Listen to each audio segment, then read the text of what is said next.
जय सिया राम। आप सभी जुड़े रहें और आए चर्चा परिचर्चा दूसरे ज्योतिर्लिंग की कथा।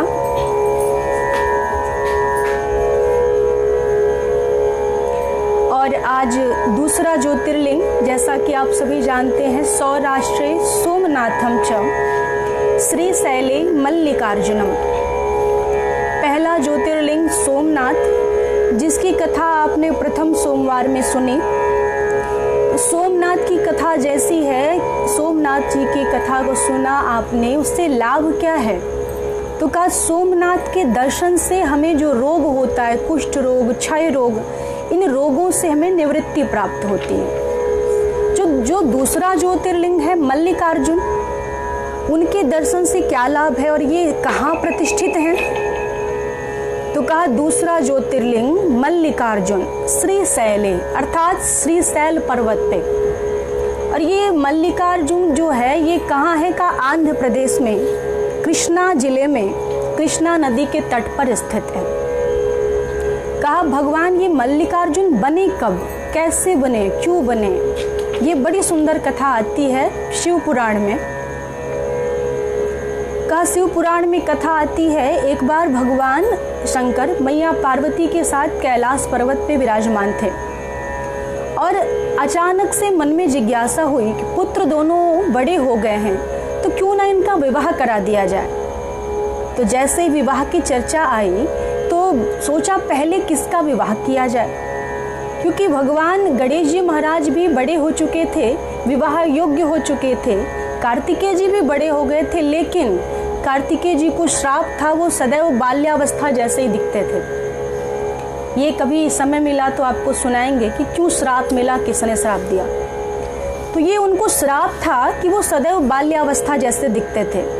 तो चर्चा हुआ कि विवाह किसका किया जाए, सर्वप्रथम किसका किया जाए। भगवान शंकर ने अपने दोनों पुत्रों को बुलाया और कहा एक प्रतियोगिता रखी जाएगी, उस प्रतियोगिता में जो सफल होगा उसका विवाह पहले कराया जाएगा। तो वो प्रतियोगिता क्या थी? कहा पूरे पृथ्वी की परिक्रमा जो सबसे पहले करके आ जाएगा उसका विवाह पहले करा दिया जाएगा। इतना सुना नहीं कि कार्तिकेय जी महाराज अपने मयूर वाहन पे, आज थोड़ी तकनीकी समस्या है इसलिए बीच बीच में आपसे जुड़ाव समाप्त हो जा रहा है, तो आप सभी जुड़े रहें। कहा मयूर वाहन पे आरूढ़ होके कार्तिकेय जी निकल पड़े पृथ्वी की परिक्रमा करने के लिए और गणेश जी महाराज जैसे कि तैसे बैठे रहे, वहां से हिले तक नहीं। कार्तिकेय ने सोचा कि मैं तो पहले ही जाऊंगा, पहले ही परिक्रमा करके आ जाऊंगा और मेरा विवाह पहले हो जाएगा। लेकिन गणेश जी महाराज चुपचाप बैठे रहे। जब परिक्रमा करके कार्तिकेय जी आए तो देखा गणेश जी का विवाह तक हो चुका है। अब कार्तिकेय जी ने पूछा ये सब हुआ कैसे?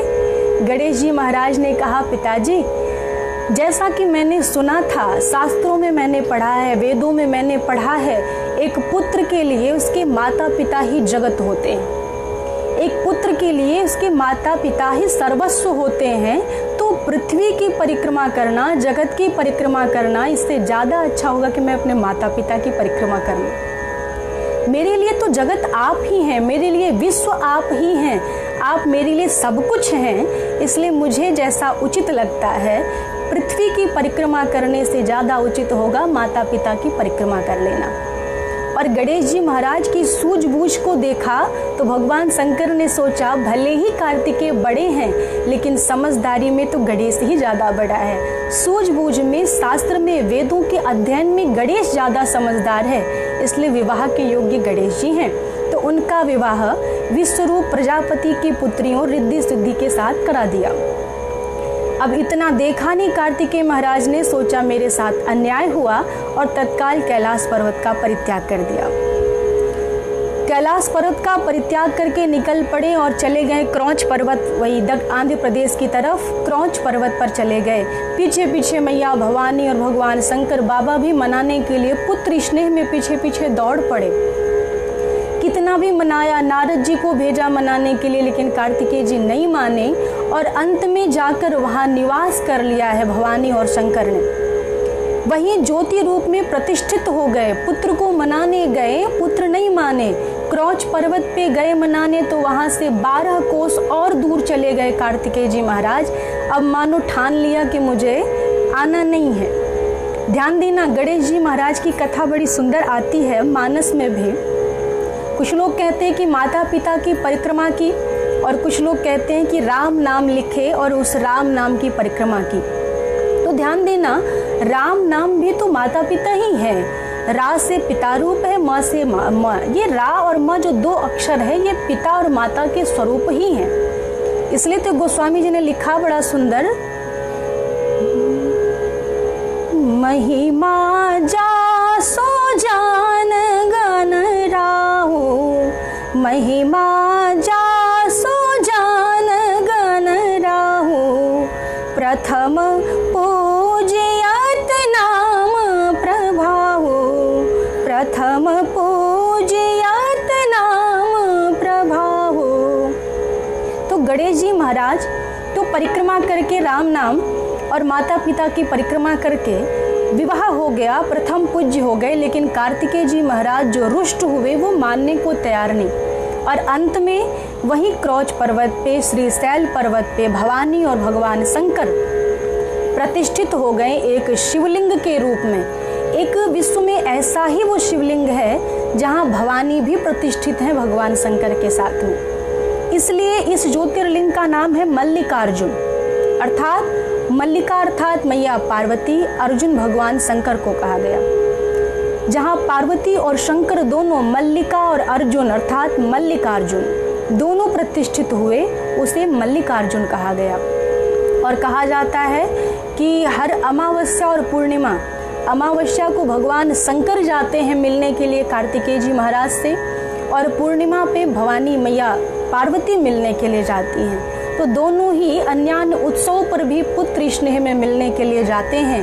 तो ऐसा ये मल्लिकार्जुन ज्योतिर्लिंग है जहाँ भगवान पुत्र स्नेह को दर्शाते हैं, और यहाँ दर्शन करने से हमें सुख की प्राप्ति होती है, हमारे मनोरथ पूर्ण होते हैं। जैसा कि सोमनाथ के दर्शन से क्षय रोग, कुष्ठ रोग अर्थात रोगों से निवारण, और मल्लिकार्जुन के दर्शन से सुखों की प्राप्ति, स्नेह की प्राप्ति, मनोरथ पूर्ण होता है।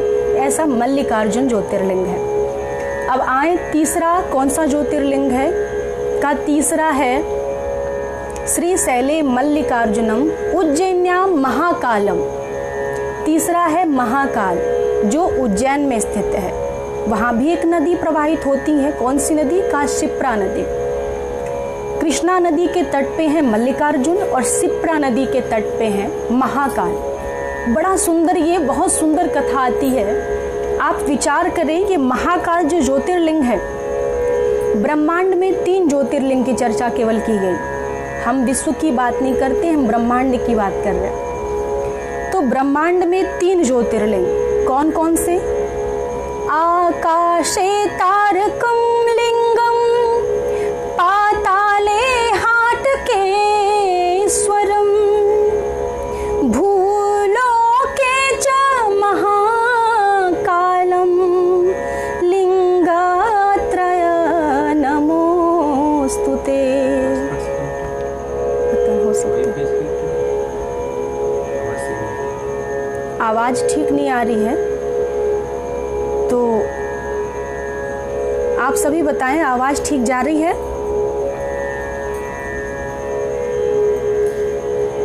आवाज अगर ठीक जा रही हो तो आप सभी कमेंट करके बताएं।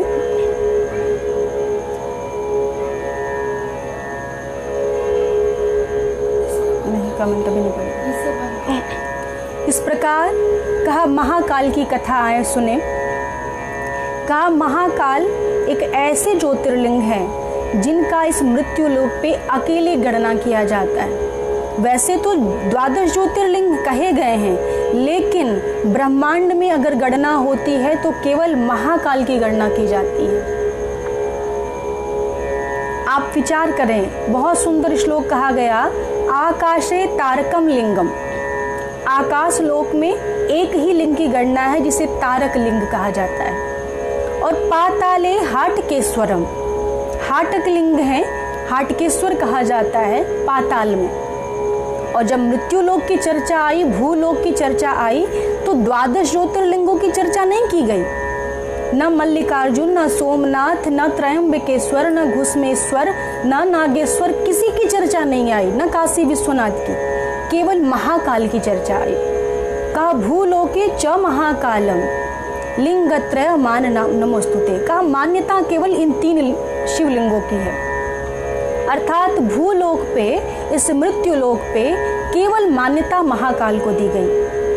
और ये महाकाल की उत्पत्ति कैसे हुई, भगवान ने इनकी स्थापना कैसे की, आए थोड़े ही समय में, कम समय में, क्योंकि समय बहुत अधिक होता जा रहा है, तो थोड़े ही समय में हम सभी सुनेंगे। तो शिव पुराण में बड़ी सुंदर कथा आती है। कहा महाकाल भगवान कैसे आए। अवंतीपुरी नगरी है, बड़ी सुंदर नगरी, रमणीय नगरी अवंतीपुरी। वहाँ एक बड़े सुंदर ब्राह्मण भक्त रहते थे जिनका नाम वेदप्रिय था।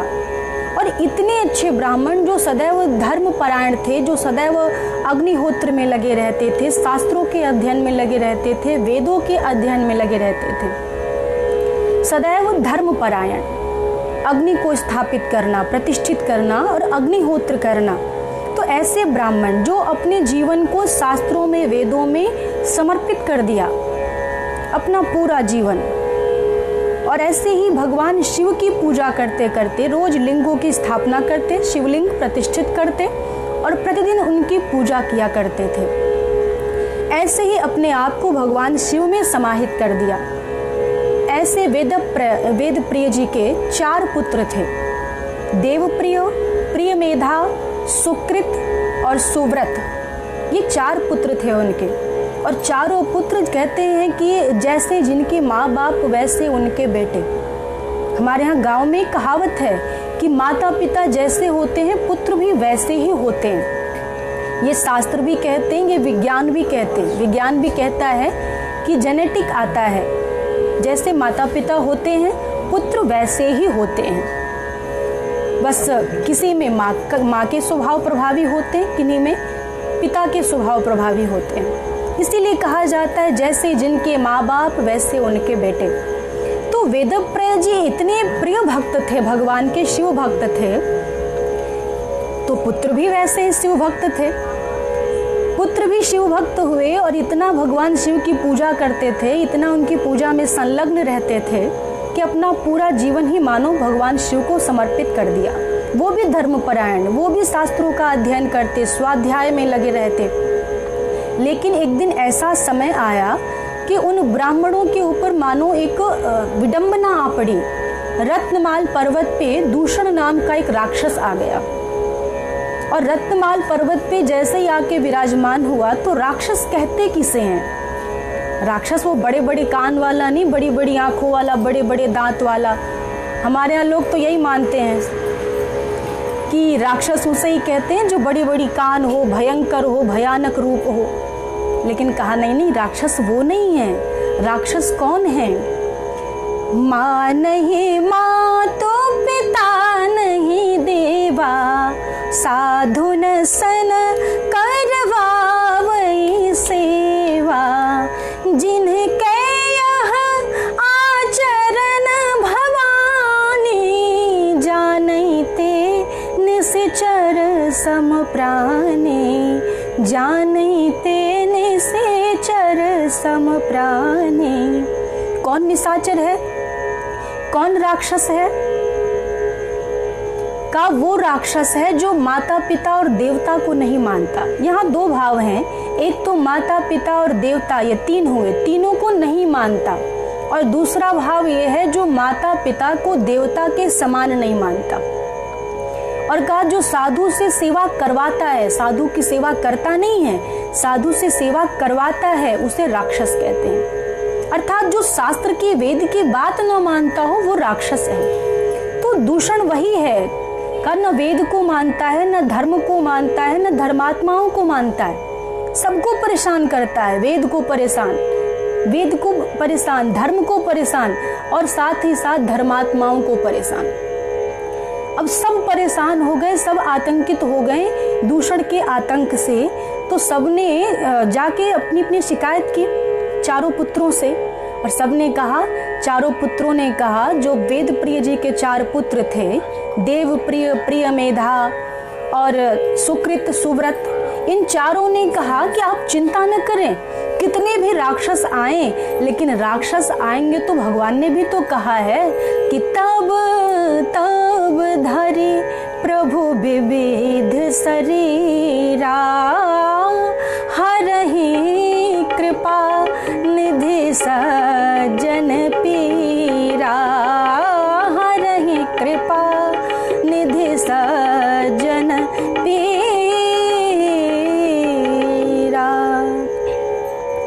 तो कहा कि हरहि कृपा निधि सज्जन पीरा। उन शिव भक्तों ने कहा, चारों ब्राह्मण पुत्रों ने कहा, सबको आश्वस्त किया, अवंतीपुरी नगरी के समस्त ग्रामवासियों को आश्वस्त किया, कहा आप चिंता न करें, आप सभी शिव भक्ति में लीन हो जाएं, आप सभी शिवार्चन में लीन हो जाएं, आप सभी शिवलिंग की पूजा करें, लिंग की स्थापना करें और उनकी अर्चन में लग जाएं, उनकी अर्चना में, वंदना में लग जाएं।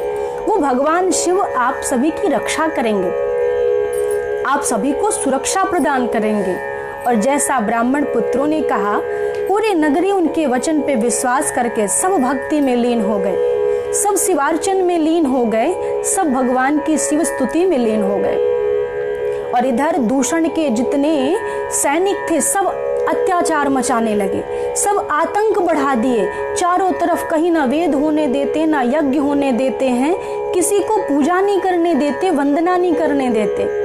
इतने में जब बहुत आतंकित किया और अंत में दूषण जैसे ही शस्त्र उठाया और ब्राह्मण के उन 4 पुत्रों के ऊपर जैसे ही शस्त्र प्रहार करने शुरू किया, प्रहार चलाने ही जा रहा था, शस्त्र चलाने ही जा रहा था, इतने में जहां लिंग की स्थापना की थी ब्राह्मण पुत्रों ने, वो लिंग और भी दूर स्थान तक गड्ढा बना और उस गड्ढे से विकट, विकराल, विशाल, भयंकर, विकटधारी रूप धारण करके भगवान महाकाल के रूप में प्रकट हुए हैं। और आज भगवान महाकाल जैसे ही प्रकट हुए, कौन? कहा करालम महाकाल कालम कृपालम, करालम महाकाल कालम कृपालम, गुणागार संसार पारम न तो हम, गुणागार संसार पारम न तो हम। आज दुष्टों के संहार के लिए, भक्तों की रक्षा के लिए भगवान महाकाल रूप में प्रकट हुए। इतना विकराल, विशाल, विकटधारी, भयंकर रूप था भगवान का कि दूषण के जितने सैनिक थे दर्शन मात्र से भस्मीभूत हो गए, सब भग गए, दूर हो गए। और भगवान ने एक बार दृष्टिपात की, दूषण को समाप्त किया, कहा तुम्हारे काल के रूप में मैं कहा महाकाल बन के आया हूँ, तुम्हारे जैसे दुष्टों के संहार के लिए मैंने महाकाल रूप धारण किया है। और आज भगवान उन ब्राह्मणों को आश्वस्त किए, पूरी नगरी प्रसन्न हुई, भगवान महाकाल के रूप में सबकी सुरक्षा किए, सबकी रक्षा किए। आश्रय दाता है भगवान शिव, तो सबको आश्रय प्रदान किए। और जैसे ब्राह्मण पुत्रों ने भगवान के महाकाल रूप का दर्शन किया तो सबने स्तुति की, करालम महाकाल कालम कृपालम। भगवान शिव प्रसन्न हुए, क्योंकि आशुतोष हैं, वो तो तत्काल प्रसन्न हो जाते हैं। तो कहा वर मांगो, और आपको आश्चर्य होगा उन ब्राह्मण पुत्रों ने क्या मांगा। हम होते तो अर्थ मांगते, धर्म मांगते, मोक्ष मांगते, हैं ना। हमारे पास मांगने के लिए यही 4 होता है, अर्थ, धर्म, काम, मोक्ष। लेकिन उन्होंने ये नहीं मांगा, कहा प्रभु अगर आप देना चाहते हैं तो ऐसा करें कि हम आप में ही लीन हो जाएं। अब हमें संसार में नहीं रहना, इस संसार सागर से हमें निवृत्ति दिला दीजिए, इस संसार के भव सागर से हमें पार करा दीजिए, और हमें कुछ नहीं चाहिए, हमें इस संसार में नहीं रहना है। और इस प्रकार कहा प्रभु कुछ और देना चाहते हैं तो आप ऐसा करें कि आप यहीं ठहर जाएं। आपने जैसे आज धर्म की रक्षा की है, आज आपने जैसे वेदों की रक्षा की है, जैसे ब्राह्मणों की रक्षा की, भक्तों की रक्षा की, अपने आश्रय दाताओं की रक्षा की, उसी प्रकार आप यहीं ठहर जाइए और सदैव अपने भक्तों की, वेदों की, धर्मों की रक्षा करते रहें। आप यहीं ठहर जाएं। अगर कुछ देना चाहते हैं तो यही दीजिए। और आज भगवान उन ब्राह्मण पुत्रों को मोक्ष प्रदान किए, स्वयं में लीन कर लिए और वहीं भगवान ठहर गए, जिन्हें महाकाल के रूप में माना जाता है। उज्जैन में भगवान महाकाल के रूप में प्रतिष्ठित हो गए हैं।